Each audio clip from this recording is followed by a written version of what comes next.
Well, hey y'all, it is time to get out Christmas, yay! So, what we're going to do first in my house is I'm going to set the stage with something that smells wonderful. We're going to make some smell good.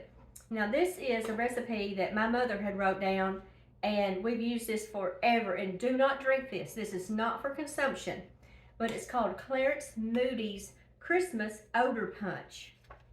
And I will take a photograph of this and attach it to the end, and I'll write also above, just in case you can't read Mother's beautiful handwriting, I'll write the recipe at the top. But what you're going to do, you can use a crock pot, you can use a whatever you like to simmer things in, a saucepan. I'm going to use an old tea kettle. Now I'm going to add equal parts water and apple cider or apple juice.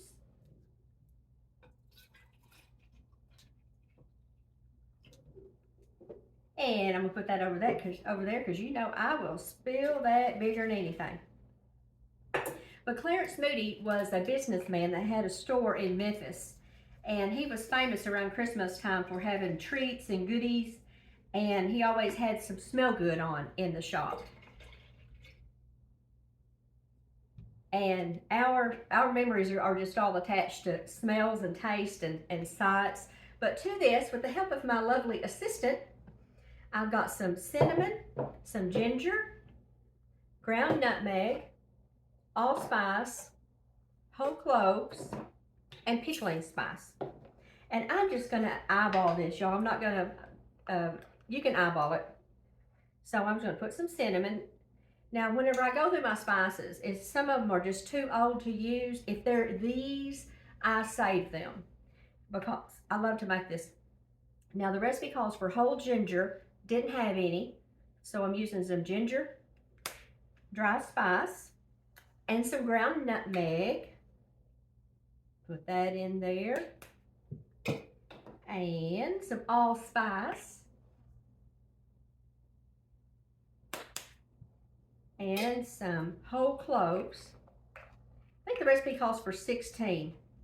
I don't know if there was a big controversy between 17 and 15. I don't know why they didn't get invited to the party, but anyway.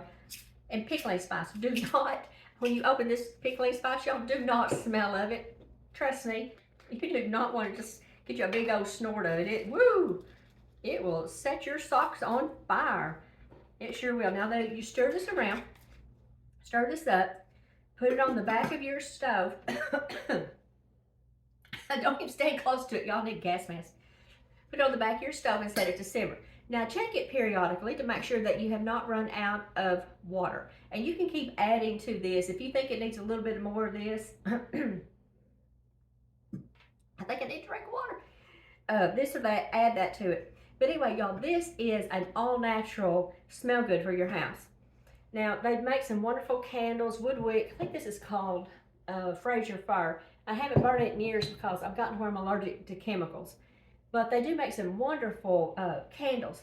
But you have so many people that are allergic to chemicals, the smells. And then if you have animals in your house, you certainly don't want to have anything on that is going to make those little critters sick. You don't want to do that.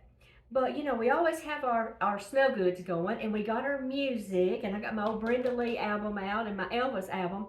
But this is a CD, and it's by the Benedictines of Mary, Queen of Apostles. It's the Advent at Ephesus. This is wonderful. Let's see, it's 48 minutes of a cappella, them singing. Y'all, they sound like angels. They're just beautiful, beautiful.